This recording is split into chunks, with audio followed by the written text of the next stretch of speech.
Aqui na Educadora, porque nossa família já tem uma história aqui, né? Junto com seu pai. Caminhamos juntos há muitos anos. Ah, então. Meu pai tinha um programa Visita ao Seu Lar e Pelos Caminhos da Vida. E ele, nossa, eu me lembro, desde adolescente, ele se preparando para ir para a rádio. Tô atrasado, chegava do compromisso, tinha horário, né? E era outro local, né? Foi na rua Doutor Trajano, durante muitos anos, na rua Carlos Gomes. Carlos Gomes, né? Esse nosso encontro da igreja da Quadrangular com a Educadora deve ter algo em torno de 50 anos, se não tiver mais. Então, passou pela Carlos Gomes, depois pela Doutor Trajano e chegou aqui. Chegou aqui. A professora Maria Aparecida Martinelli Favre.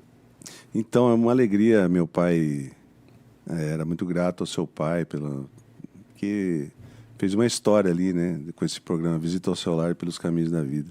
Estou muito feliz de estar aqui. Se me permite, Caio, falando sobre meu pai e minha mãe, para você ver a responsabilidade sobre meus ombros.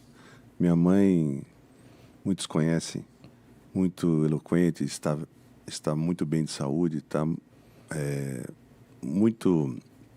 com a mente muito clara, lembra das pessoas, lembra de coisas que eu não lembro mais. Está com 91 anos. 90 anos. Mas é minha pastora, né? Nós estamos debaixo da unção da vida dela, né? E meu pai já cuidava da parte administrativa, mas também com uma palavra de vida, muito baseado na palavra de Deus. E minha mãe é uma evangelista desde o começo do ministério dela. Não sei se você sabe, minha mãe era apenas uma esposa de pastor. E eu tinha uma irmã. E de um pastor que construiu a própria igreja, literalmente, né? Que pôs a mão na massa. Sim. E nós viemos de algumas cidades antes de chegar em Limeira. Eu cheguei em Limeira com 7 anos. Eu tinha 2 anos e minha mãe... E tinha minha irmãzinha, a Raquel. E meus pais foram para uma convenção de pastores e minha irmã faleceu nessa convenção, com 1 aninho. E minha mãe, a partir disso, se jogou de corpo e alma e com a vida dela, literalmente, para proclamar esse evangelho de salvação, se me permitem, no que nós cremos, né? Que tem transformado a vida de muitas pessoas, né? Então, para você ver a responsabilidade de mim, então eu sou o improvável. Eu sou uma pessoa que não teria nenhuma condição, mas Deus tem dado graça sobre a minha vida, porque não é substituir, mas para estar no local dos meus pais é muito difícil. Mas a igreja está crescendo. E quanto à sua pergunta, aos domingos são na Ebenezer, porque nossa igreja cabe 5.500 pessoas. Uhum. A Catedral da Graça cabe 1.500 pessoas. Então, às terças-feiras, aos sábados e aos domingos de manhã, tem reunião na Catedral da Graça. Às quintas-feiras, às quartas-feiras à tarde e de domingo, às 18 horas, quando não tem ceia, são 3 reuniões, porque não cabe todo mundo. São cerca de 6.000 e poucas pessoas que tomam a ceia. Já é na Ebenezer. Então a gente faz essa divisão porque, na verdade, a Catedral da Graça é mais uma congregação. Nós temos 42 igrejas aqui em Limeira. Na verdade, essa ideia do meu pai de expandir a igreja para os bairros, para que as pessoas tivessem acesso, né? E sempre dando assistência às pessoas. Nós temos a FECIPEL, que ajuda muitas famílias, mais de 200 famílias a gente ajuda. Então a igreja não para, a igreja sempre assessorando, ajudando em várias áreas, né, Lemão? Muitas. O Lemão que está aqui conosco. Cumprimentar o Lemão Jeová, Lemão, que veio aqui, cumpriu a promessa de trazer o pastor aqui para dar uma entrevista para a gente. Obrigado, Lemão. O Lemão nos ajudou muito. Fazia tempo, né? O que ele quer conhecer, pastor, é a igreja. Eu já convidei para o culto. Seria um prazer recebê-lo lá. Muito conhecer. O Bruno já conhece, né? Então, o Bruno, nossa, uma simpatia. Bruno falou tão fico bem, vendo né? as suas pregações, pastor, e eu fico impressionado, porque quando o senhor fala, a responsabilidade que eu tenho, porque eu tive um pai muito importante e tenho uma mãe ainda muito importante, eu acho que transcende isso. Não há dúvida que é preciso falar de pastor Ciro e de pastora Osaide para falar do pastor Ciro hoje, do grande líder da igreja. A gente não pode não olhar para trás e não reconhecer a história. Mas todas as vezes que eu vejo as suas pregações, com música ou sem música, mas as com música são mais impressionantes ainda, eu tenho a impressão de que não é o senhor ali, que tem alguém falando. Com certeza. Que tem alguém falando. Na verdade, é a graça de Deus. Eu sempre peço. Em todo lugar eu estou aqui, eu peço que a graça de Deus esteja sobre a minha vida. Eu creio nisso. Porque é algo que você reivindica. E a Bíblia nos dá essa liberdade de pedir a bênção de Deus sobre a nossa vida. Então eu sou totalmente dependente da bênção de Deus. Mas, naturalmente, a gente só reflete o que a palavra de Deus diz, porque a palavra de Deus é viva. Ela por si só. A lei do Senhor é perfeita e restaura a alma. A única coisa que restaura a alma é a palavra de Deus. Então a gente reverbera. Então o compromisso de estar dentro da palavra de Deus, não sair nem uma vírgula fora disso, não com dogmas humanos, nada disso. Então eu me estribo e, sinceramente, eu me jogo, se eu posso usar essa palavra, nos braços de Jesus, meu Senhor, me acuda, cuida de mim, porque eu de mim mesmo não tenho nada para oferecer. Mas quando a gente medita na palavra de Deus e expõe ela naturalmente tem vida. Então ela nos refrigera e aí a gente reverbera. Então é dessa forma que nós temos, estamos à frente da igreja com esse intuito de orientar as pessoas para algo que transcende o desejo das pessoas, porque esse mundo que a gente vive está tão difícil. Então a gente tem que ter uma bendita esperança. Qual a esperança que você tem? Nós fomos criados para sermos eternos. Ninguém quer morrer. Ninguém quer morrer. Então existe uma eternidade com Jesus Cristo. Se você me permite, né, a parte de religião, mas é o que nós cremos. Então essa é uma verdade. Então é algo que a gente passa que eu vivo na minha vida. Então o que me sustenta é a graça de Deus. E eu nunca quis ser pastor, eu confesso para vocês. Eu ia lhe perguntar isso. Quando o senhor fala, eu sou improvável... Eu sou improvável, porque por mim mesmo... Mas o que o pastor Ciro queria ser, então? Eu fiquei curiosa. Se não fosse pastor. Eu sou formado em educação física. Também fiz instrumentação. Me formei em instrumentação.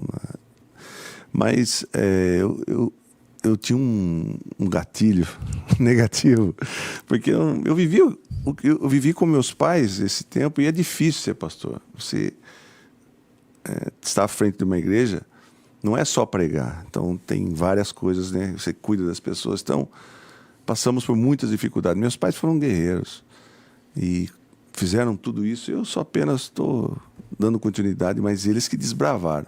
Então eu nunca quis ser. As pessoas brincavam comigo. Você é o pastorzinho. Eu falei, me conta com isso. Eu não vou ser pastor, não. Aí o que aconteceu? Meu pai partiu em 2016. Foi 16, né, irmão? Acho que foi 16. E minha mãe falou assim... Minha mãe com 86 anos. 83, 83, né? 83. Isso. Eu falei, mãe, agora o pai partiu, a senhora está de idade, a senhora jubila. O que é jubilar? Jubilar, você trabalhou muitos anos como pastor, você passa a igreja para outra pessoa. Ela falou, não, meu filho, eu vou continuar. Mas como, mãe? Minha mãe tinha que ser amparada, porque ela tinha dificuldade de andar. E eu falei, não, eu vou ajudar a senhora, mas eu não queria. Por isso que Deus, ele transforma as coisas, ele muda as pessoas. Então eu tenho uma história de vida... que passei por muitas coisas e Deus foi encaminhando para que eu fosse pastor, mas eu não queria, era a última coisa. Mas isso deixava seu pai contrariado? Meu pai, na verdade, ele nunca me preparou assim para ser pastor. Ele tinha desejo assim, mas ele sabia que eu não queria. Eu queria outra coisa, mas o que prevalece é o plano de Deus. Chegou a ter alguma discussão? Não. Dizendo, não, mas você precisa seguir a minha obra. Sabe o que aconteceu, Caio? Foi muito diferente disso. Meu pai, nós celebramos a ceia do Senhor. A última ceia que ele celebrou, ele falou assim, essa aqui é a minha última ceia que eu estou celebrando. Já debilitado. Mas quem vai assumir a igreja é meu filho. E eu nem sabia disso. Ele falou isso? Ele falou isso na igreja. E então Deus faz todas as coisas. Então eu falei, vou ajudar minha mãe por um período até que, né, Aí Deus foi transformando meu coração. Eu tinha preocupação de ser aceito pela igreja. Por quê? Poxa, mas quer dizer que é hereditário só porque você é filho? E não é assim. A gente depende da unção de Deus, né? E eu me acho ainda tão limitado, tão pequeno, mas Deus foi capacitando. E a gente já está indo para 9 anos que eu estou à frente da igreja. Quando é que se deu essa iluminação, digamos? Então, na verdade, é algo que vai sendo transformado no coração da gente. Aí você começa a ter compaixão pelas pessoas e você sente um propósito de vida. Se você não tem um propósito de vida, por que você vive? Tem muita gente que vive, né? Quem que foi aquele rapaz? Aquele ali jogava bola, jogava sinuca no bar, bebia. Mas tem que ter um propósito. Você tem um propósito aqui de informar, você, a Nani. Então a gente tem que ter alguma coisa, porque senão não tem sentido a vida, né? Porque nós temos um prazo de tempo aqui, nesse plano que nós vivemos. Então hoje eu tenho um propósito, graças a Deus. Agora, me permita, eu vou fazendo perguntas. Eu posso te chamar de você aqui? Você pode me chamar de Cirinho, que todo mundo me chama de Cirinho. Vou te chamar de você, então, vou tomar a liberdade. Parece que você lutava contra o próprio destino. Lutava. Que era uma questão de honra. Vou fazer qualquer coisa diferente dos meus pais. Tanto é que eu tenho outras coisas, né, que hoje eu dou encaminhamento, que paralela à minha vida. Mas é porque quando você é filho de pastor, você é muito cobrado. Uhum. Entendeu? Eu era criança, eu não entendia. Por que toda criança pode, mas você não? Eu era criança, menino, aprontava também, né? Então eu não queria porque você é muito vitrine, você fica muito visado. E a vida de pastor, quem tem um compromisso mesmo com o reino, que a gente fala, você tem que ter uma vida diante de Deus todos os dias. E você é comparado todo dia. O que você está fazendo? Como que você está agindo? Então é um peso, né? E eu quero vivo uma verdade diante de Deus, um compromisso diante de Deus. Então você tem que se doar. Eu não chego lá e falo uma mensagem que eu li alguma coisa e um discurso pronto, não. Eu preciso da unção de Deus. E da unção de Deus eu preciso ter um momento de oração, ter um momento de jejum, ter um momento de consagração. Então, meu dia a dia, como é que eu vou chegar no púlpito e falar de algo se eu não tenho minha vida diante de Deus? Não tem como. Não existe unção. Então é um compromisso. E eu vivo isso verdadeiramente, porque eu vi isso nos meus pais. Então, se minha mãe dançava no púlpito, no espírito, ela tinha aquele posicionamento que mexia com as pessoas, estádios e tal. Era um negócio impressionante. Mas era a unção de Deus. Então, a minha família, minha mãe, meu pai tem uma história. Meu pai era para ter morrido muitas vezes. Minha mãe saiu lá de Jaguaru, numa cidadezinha pequenininha, e Deus um dia chamou ela. Então, a gente crê no sobrenatural de Deus. Então, as coisas... O homem faz planos, mas o que prevalece é a vontade de Deus. Então, eu tinha meus planos. Mas hoje eu sou feliz por isso. Apesar da responsabilidade, do peso. As pessoas falam, que igreja grande. Eu sinto responsabilidade, porque você tem 2 caminhos. Ou você se infla e fala, nossa, como você tem... A igreja não é minha. Ou você sente a responsabilidade. Fala, eu tenho um peso, porque eu tenho responsabilidade. Eu não vejo isso como um mérito. Então eu sou um servo de Deus ali, que estou apacentando um rebanho que não é meu, é do Senhor Jesus. Mas eu preciso da unção dele. Eu preciso da graça dele na minha vida. Todos os dias. Porque eu usei como referência meus pais. Meu pai é um homem de oração, minha mãe é um homem de oração. Meu pai é um homem muito honesto, muito compromissado com a igreja. Então a gente tem uma história aqui em Limeira de 53 anos e eles passaram por tantas provações, mas Deus deu graça. E meu pai era ele era o cara. Minha mãe era a mulher de Deus, porque ele desbravou, construiu uma igreja para 5.000 pessoas. Você tem lembrança disso na sua infância? Dos Então, seus pais tem. Trabalhando? Inclusive tem imagens. Pedreiro, batendo tem imagens, Caio. Meu pai gostava de construção. Ele comia polenta com pessoas pedreiros lá. E se você vê a construção, que hoje seria totalmente improvável, você vê o vídeo da construção, né, Alemão? O Alemão participou disso aí. Muito. Você levou o carrinho de concreto? Oh. Porque fazia uma rampa, parecia serra pelada, Caio. Porque você não tem... Hoje, o tipo de segurança para uma construção não permite isso. Hoje tem todo o sistema de segurança para trabalho. Fazia umas rampas com tábua e para jogar o concreto lá. E era serra pelada, que era 200, 300 pessoas levando o concreto lá. Então, meu pai foi muito, muito à frente do tempo dele, eu penso assim. E ele tinha uma fé, junto com a minha mãe. Como que você vai encher uma igreja numa cidade de 300 mil habitantes e hoje não cabe? Cabe 5.500 pessoas, mas não tem que fazer 3 cultos na Santa Ceia porque não cabe todo mundo. Desculpa, estou falando muito. Não, tá ótimo, mas historicamente foi a primeira igreja não católica, disso eu tenho certeza, eu não tenho esses números, mas eu tenho essa convicção, a primeira igreja não católica, num momento em que o Brasil era muito mais católico do que é hoje, né? Sim. Até 2031, segundo apontamentos, nós vamos ter mais evangélicos do que católicos. Naquele momento, nos anos 70, 80, tinha muito mais católico do que evangélico. E tinha até uma certa perseguição aos evangélicos, aquela coisa de chamar de crente, né? Ou de protestante, de forma pejorativa. Né? Quando vem o pastor Ciro e a pastora Uzaide para Limeira, eles começam a encher igrejas, de novo vou usar a tua expressão, de maneira improvável. Exato. Né? De maneira improvável. E devem ter sofrido todo tipo de perseguição e de pressão, né? Sim. Então a gente está ali pela misericórdia de Deus mesmo. Eu acho que é até chato esse tipo de posição minha, mas é que eu gosto de enfatizar, porque eu aprendi com meu pai. Meu pai é uma pessoa muito... E minha mãe também. Então a gente... Seu pai não te viu pregar? Viu? Viu. Viu algumas vezes, mas ele já estava na cama já. E, bom, sua mãe te viu muitas vezes. Minha mãe me vê. Até hoje. E domingo, né? E o que ela fala? Ela gosta. Então, por isso que... Ela critica? Não, minha mãe é uma benção. Você sabe que toda transição, não sei que foi assim com você na rádio, né? Porque tem a maneira de pensar, a forma...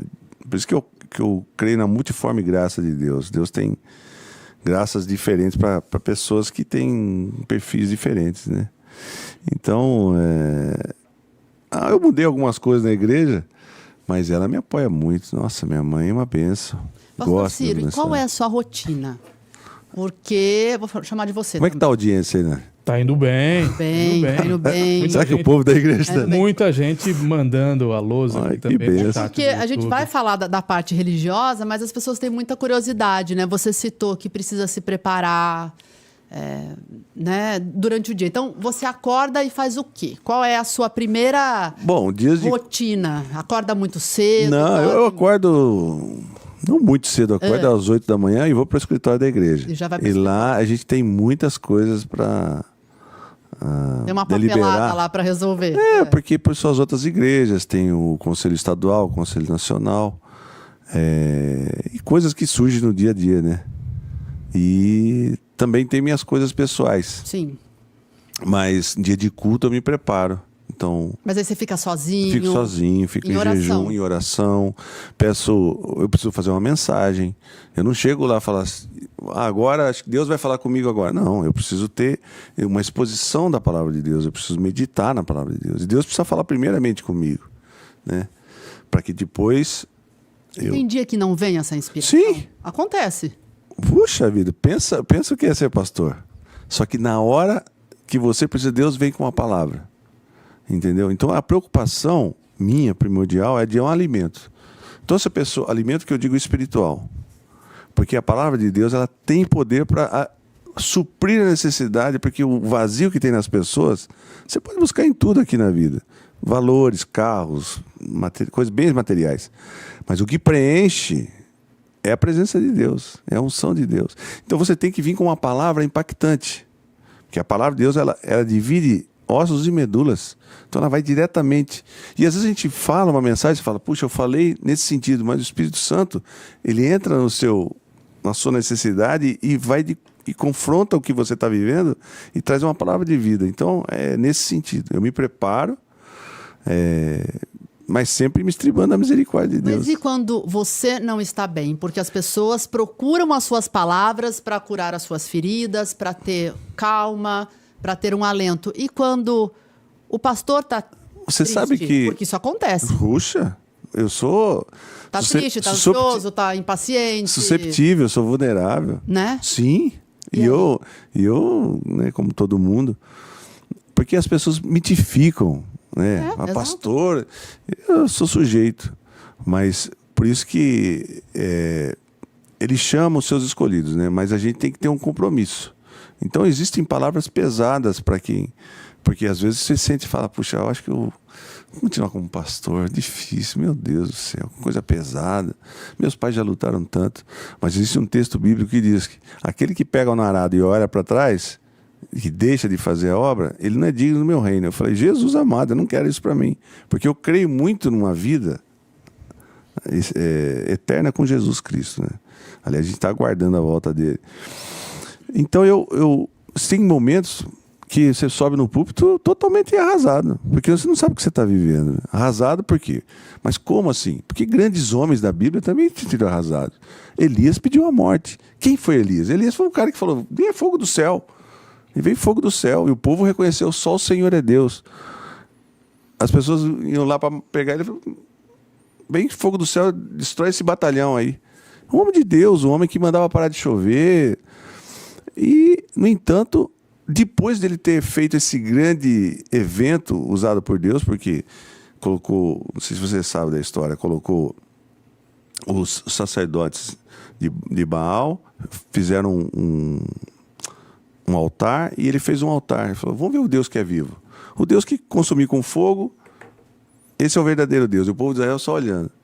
E os profetas de Baal ficaram ali, tempos, dias, se cortaram, se martirizaram e nada. E Elias fez uma oração simples. E Deus desceu o fogo do céu. Ele mandou jogar água, que nós estávamos vivendo um momento de seca terrível, que era muito precioso. E o fogo do Senhor veio e lambeu destruiu aquele altar. E o povo falou, só o Senhor é Deus. Aí, naturalmente, você pensa, agora o povo vai entender que só o Deus, Jeová, é o Deus verdadeiro, né? No entanto, muitas pessoas... Sabe como é que é o ser humano, né? E ele ficou impactado, deixou de crer em Deus. Ele falou, eu sou o último dos profetas, eu quero uma morte, Deus. Foi para uma caverna, estou em depressão profunda, eu quero morrer. Então foi um grande homem de Deus. E, no entanto, Deus falou, você não sabe de nada, inocente. Sabe de nada, inocente. Tem mais 7.000 como você. Você tem muito trabalho para fazer ainda. Você vai coroar reis, vai abençoar reis. Você tem trabalhos ainda. Então Deus cuidou da depressão dele. Mas o que acontece... No caso de pastores, às vezes você está doente fisicamente e acontece algo sobrenatural. Você é revigorado ali no púlpito. Deus te dá a graça. E você sai, você entra quebrado e você sai fortalecido. É impressionante. É assim que Deus trabalha. Por isso que a gente vive na dependência de Deus. As coisas sobrenaturais. Deus, eu falei para uma pessoa ontem, Deus faz assim, ó. Vira a chave, né? Ele vira a chave. Mas como nessa situação, como reverter isso? Existe um Deus que reverte. Ontem eu vi um testemunho tremendo de pessoas que tiveram a vida totalmente transformada. E quem olhava de fora, e a própria pessoa olhava para si e falava, impossível, eu não saio mais desse poço. Você não tem saída para mim. E Deus dá saída. Muito além do que você imagina.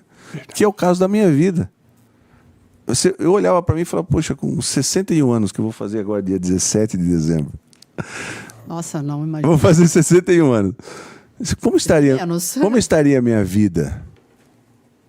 E hoje eu vejo tudo que Deus fez, a misericórdia dele. Então a misericórdia dele se renova a cada manhã. Então a gente tem que entender. Porque as pessoas limitam e falam, minha vida não tem mais sentido.